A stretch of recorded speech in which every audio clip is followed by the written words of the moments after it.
Ladies and gentlemen, welcome back to the show. This is The Vault. My name is Jason V, and to be honest, I wasn't exactly sure if I was going to call this specific episode an episode of The Vault, because although it does feature a lot of footage that not many people have seen, it's not the same setup as usual. It's a little bit more relaxed. I have a change of scenery. The fact is, I don't have one single match to show you. I want to show you an entire story. And I want to tell you a story. I just want to sit here and explain the story of Jason V and Cecil Cerveza. Now, all the way back in the beginning, myself and Cecil Cerveza, we were connected at the hip, it seems. We were always in the ring together, whether it was training, whether it was in a match, whether it was something, we were in there together. And we had our ups and downs throughout the years, but we're gonna gloss over some of that, and we're gonna start focusing on 2012. Before that, Cecil Cerveza and I, we butted heads quite often, but somehow the stars aligned, and we found ourselves as a tag team. We had a match for the UWC Tag Team Championships, and we were thrown together.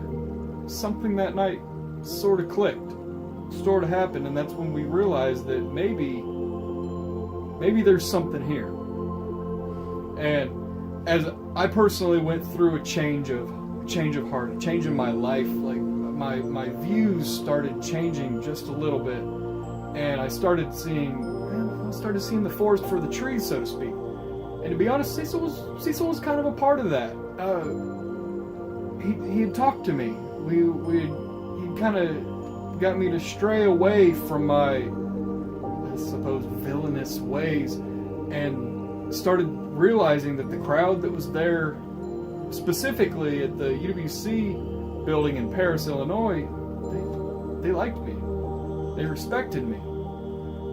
So one day we decided, let's go all in. Let's go ahead and try this thing out. We decided it was going to be Cecil Cerveza and Jason V as a full-fledged tag team. I cannot tell you the joy on my face as we were walking to the ring for our first ever tag team match against the Windy City Saints, Blake Reed and Travis Weir. When the ring announcer John Stone says, "Come into the ring, Jason V and Cecil Cerveza, cookies and cream." The look on his face was priceless because he had no idea. We started touring the Midwest as this tag team act. Cookies and Cream is what was promoted on those posters, making appearances at Proving Ground Pro, Pro Wrestling Glory, ICW over in Indiana. I mean, we were on our way. We were making this a thing, and honestly, some of the most fun road trips I had ever been on. But as our star grew, we ended up coming back home, so to speak. We came back to the UWC and started bringing this new thing that we had, this new act, to the UWC fans. And at this time, UWC was in a transitional period. We had lost our building in Paris, and we had been alternating between Terre Haute, Indiana, and Georgetown, Illinois. Now, coming back to Georgetown, Illinois in 2012, at that point, I had already won the UWC Heavyweight Championship. So, bringing Cookies and Cream there was a nice change of pace. It wasn't as hard-nosed and just rough and tough. It was fun, and it was lighthearted. And Cecil and I, we had ourselves a nice little match with Aaron Matthews and Jeff Harris, Team Sexy. And whenever you get us four in the ring together, something ridiculous is going to happen. At one point there was a chicken fight. We've done musical chairs. I mean, there was nothing that us four wouldn't do in the ring. And somehow, a lot of the times, we made it work. But rightly so, that wasn't what Cecil was there for. He wasn't built to be I don't want to say sidekick, but a second act. He wasn't there to be that partner or friend of Jason V, the friend of the champion. He didn't want that. He wanted the opportunity to show that he could be the guy, the face of the company. And that opportunity arose a couple weeks later when I had an open challenge for that UWC championship. And on that night, Cecil took me to the limit. Him and I went in there, we shook hands, we had ourselves a nice little match, and in the end, maybe a controversial call, but he was this close. But the referee counted his shoulders down to the mat, and I won on that night. And I think that kind of stuck in his craw a little bit. Like, he got this close, but he couldn't get it done. And it seemed like that was more or less the story of his life. I mean, I'm not saying that he's a failure. I'm saying that he often slipped at that last possible moment. So we're going to fast forward a little bit. We're going to move on to the debut of UWC in Georgetown in the year 2013. And on that night, it was myself defending the UWC championship against the 6'5", 400-pound monster known as Doomsday.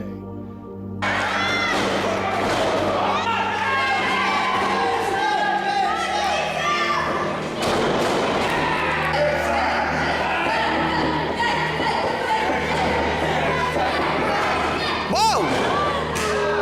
Ow! Uh-oh! I remember getting hit with Doomsday's finishing move, the double choke power bomb, and it was lights out. But when I regained consciousness, my music was playing and my hand was raised. Upon review of the footage, what I found out was while I was down, prone, staring at the lights, all bets were off. I was done. It was gone. My championship reign was over. Cecil came into the ring and he used a stun gun, of all things. What's on? What's on? Oh! But it dropped him. He puts me over him and I'm the champion. So now, do I owe that win to Cecil or what? What was the motivation behind that? Now the story develops more and more as time goes on. I'm starting to see a little bit more of what's going on. Cecil deciding to take shortcuts in his matches. Cecil going ahead and maybe not caring so much about his friends and his fans in the crowd. As time went on, I began to understand why. There was a man going around handing out his business cards, talking about his talent agency, talking about how he can get each and every one of these people to the top if you just follow him and follow his laws, follow his rule. That man was named Dickie Wabash. We would see Dickie Wabash go into some of the gentlemen in the back and try to hand that business card to him. Guys like Bo Sawyer, guys like Conrad, trying to go ahead and build his army, claiming that he could bring them to the top. Bold claim. But it wasn't until May of 2013 in the Eliminator match where I put that championship on the line against 5 other men, 5 of the top men in this business. It wasn't me losing that championship because I wasn't the better man. It wasn't me losing that championship because the odds were just so great that I couldn't do it. I was right there. Myself, Doomsday, one-on-one, the final 2. This is that moment we've been waiting for. And I had it all in the bag. I had that championship retained, but I turn around and there's a steel chair to my face.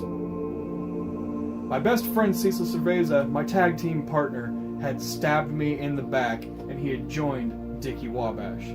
That night, Doomsday became the UWC heavyweight champion for the first time, and my best friend turned his back on me. As time goes on, we learn why this took place, why this happened, why, Cecil, why? Why would you do that to your best friend? And you know why? It's because he bought into the hype.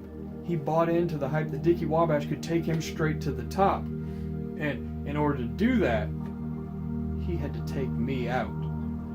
Because that one night in October of 2012, he got this close to beating me for that championship.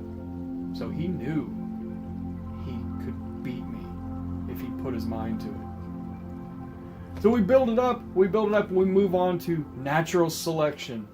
This is the UWC's premier event. It was 4-on-4, Team Jason V versus Team Cecil Cerveza. Now at this point I was still a little bit naive. I still believed that I could undo whatever web that Dickie Wabash had weaved into Cecil and convinced him of joining the dark side, so to speak. I knew I could get my friend back, so that's where my focus lied. And on that night, it came down to a 1-on-3 scenario. I was left by myself to take on Randy Ray, Aaron Matthews, and Cecil himself. So I gave it my all. I gave it everything I had. And there I go. Randy Ray gone. Aaron Matthews gone. And as soon as I turned around, there was another shot fired from Cecil Cerveza. And on that night, he pinned me. And his hand was raised in victory. Now, you could say that was just... that's just the way things work. Sometimes you win, sometimes you lose, as the old adage goes. But he didn't take it like that. He took that as a sign. He took that as a sign that he proved that he was better than me. And he's got Dickie Wabash in his ear saying that he is better than me. Now he needs to go ahead and put me 6 feet under. And over the next series of weeks, the mind games start. Because I had finally realized this friend that I have across the ring from me, if I'm ever going to get through to him, if I can ever get through to him and let him see the light, I'm going to have to do it with tough love. I basically have to beat it out of him. And I need to show him that I'm not some pushover. I was the champion in UWC for a reason. And yeah, on some nights, he's on par with me. He can beat me. But I can beat him on any given night as well. And then one night, right before our big one-on-one contest, things blow over. These two men are going to face off finally, and it's going to happen now. We're starting early. Oh, catches him with that cross body. They're starting early. They're not waiting until ascension to greatness. Nice double axe handle right to the face. Running back elbow, and nobody's out here to stop him. Come out to stop this yet. I can't believe it. Jason going for his finisher. Going for his move. Wait a minute. Dickie Wabash. Dickie's got a chair. Dickie! Oh! The X factor in every single match that he's ever around Dickie Wabash. But Jason V, I don't think it fazed him. Yeah, Dickie, he caught you. Give it to him. Wait a minute. Cecil's got the chair. Jason doesn't know it. Oh! Cecil Cerveza doing to Jason V exactly what he did to their friendship months ago. Now you see, with that, everything up until this point, I believed in my friend, and I couldn't believe that he would be so wrapped up in the world that Dickie Wabash had promised him. But with that chair shot to my head, again, I decided all bets are off. Now, one-on-one, for the first time in years, it's Jason V versus Cecil Cerveza. Even though the narrative has changed, it's been slightly altered. In previous matches, he was always the shining light, and I was the one maybe not seeing so clearly. In this one, I was a righteous fighter, fighting for the good, fighting for the people, as cliche as that sounds, and he was nothing more than a selfish man who couldn't admit when he was beaten. So we go one-on-one. Jason V, Cecil Cerveza, Ascension to Greatness, another one of UWC's premier events, and on that night, no punches were pulled. We went at each other with everything we had. We gave it our all, we gave it 100%. And that night, he found his shoulders pinned to the mat. Now, following that match, I honestly thought I got through to him. I met him center of the ring the following week on UWC Online, and I looked him in his eye, and he stuck his hand out. He had seen the error of his ways, and he just wanted to rekindle whatever friendship was left between us. And of course I was hesitant, but you gotta remember, this is my friend standing across the ring from me. He stuck his hand out, and I obliged. I shook his hand in the middle of the ring in front of everybody at the UWC Battle Zone, and it felt like old times again. But this wasn't the case. Dickie Wabash had his other crony, Randy Ray, coming out for our scheduled matchup, and he wants Cecil back in his corner. Cecil says, "No, you're not manipulating me anymore. You're not the puppet master. I can make my own decisions." And he stood next to me as those two stood across the ring. Now, as that match drew to a close, things got heated. Things got a little out of control. And right there, Cecil Cerveza was there to watch my back. He was there. He was back. He was my friend, and he was my partner. Look at this. It's Cookies and Cream standing tall against the Wabash Talent Agency back to back. The brothers are back together, if you will. Dickie Wabash is going to try it one more time. Jason's just begging him. I hope Jason clocks him. Oh, damn! My God! Damn! Are you kidding me? This is disgusting, John Stone. Oh, for God's sake! This is ridiculous. Superman punch! Oh my gosh! Oh. This whole thing was a ploy to begin with. This was all a plan. I cannot believe this. And loaded with a steel chair in his hand, he swung that like Babe Ruth hitting his home run and hits me in the head. Again.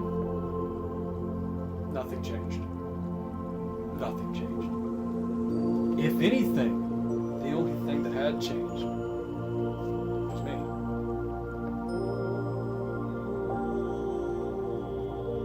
I was delusional.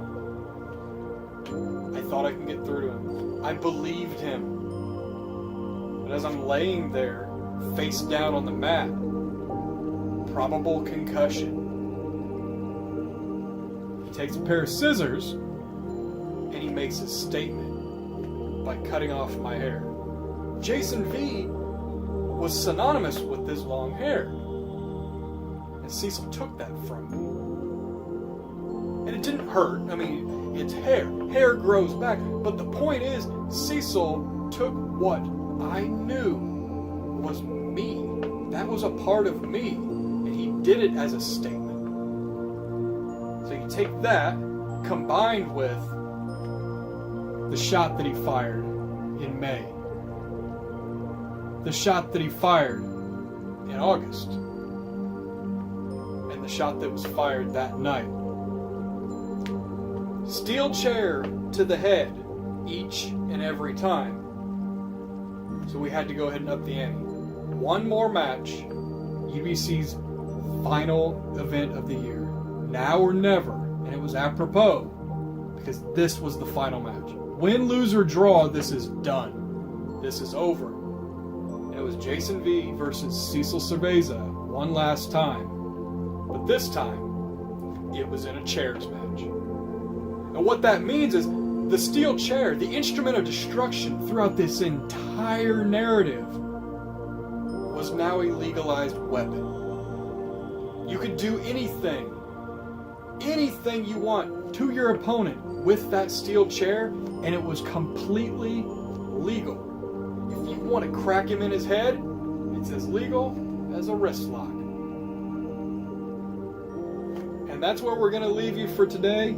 Thank you all very much for watching this. This is something new. This is something I've never done before. This is a change of pace, not only for the vault, but for me as a person. I don't know if this is considered a vlog, or if this is considered, I don't exactly know. I don't know what to call it, but it's something that I felt was necessary to clue some people in that some of what we do in professional wrestling isn't just two guys going out there and having a fight. It's much deeper than that. It goes much further back than that. And the match in question, the Steel Chairs match from Now or Never 2013 in UWC, Jason V versus Cecil Cerveza, will be shown in the next episode of The Vault in its entirety. And until then, once again, thank you. I appreciate every single view, every single like, every single comment. I appreciate everything you're doing. That's what's keeping this alive. Whether we have 250 subscribers with 50 views of video, or if we're getting 10 million subscribers with millions of views per video, that's not the point. This is my creative outlet, and I want you all to know that you're a big part of it. So again, thank you, and I'll see you next time on The Vault with the Steel Chairs match between Jason V and Cecil Cerveza.